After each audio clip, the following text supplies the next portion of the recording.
Dans cette leçon, nous allons perfectionner notre méthode d'attribution d'une CSS sur un texte et également étudier comment régler la compatibilité de votre code sur différents navigateurs. Nous disposons ici d'une page déjà constituée dont vous pouvez retrouver l'ensemble des ressources dans les fichiers en marge de ce tutoriel et nous allons nous employer à régler précisément certains paramètres CSS.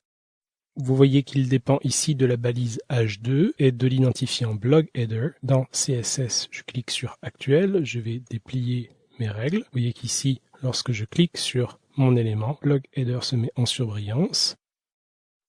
Et je peux modifier ainsi la couleur en pipetant par exemple la couleur rouge. Je désélectionne mon élément, la couleur rouge a maintenant été attribuée et ma feuille CSS a été mise à jour. Nous avons modifié un style existant, nous pouvons également ajouter une proposition, une caractéristique style. Je sélectionne ici mon lien. Vous voyez que dans ma table de propriétés, il est pour l'instant de couleur grise et soulignée. Je peux modifier le caractère souligné. Pour le faire apparaître en tant que lien, je peux également rajouter une autre proposition, une autre caractéristique. Je tape le mot font. Si je ne me souviens plus du libellé en anglais, j'ai toujours la possibilité, ici avec le menu déroulant, de sélectionner par exemple la graisse, font weight, et je le sélectionne en bold. Vous voyez qu'automatiquement, mon élément se met à jour. Nous avons modifié certains styles CSS et même ajouté certaines propriétés. J'aimerais maintenant savoir si ce travail est compatible sur l'ensemble des navigateurs.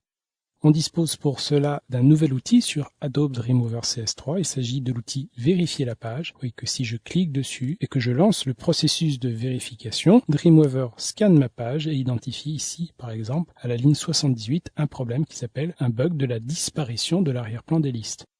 En double-cliquant sur cet élément et en allant dans ma liste de code, vous voyez qu'ici, mon élément est mis en surbrillance. J'ai également, toujours dans ma palette résultats, une possibilité de trouver des solutions à ce bug. Je clique ainsi sur mon élément.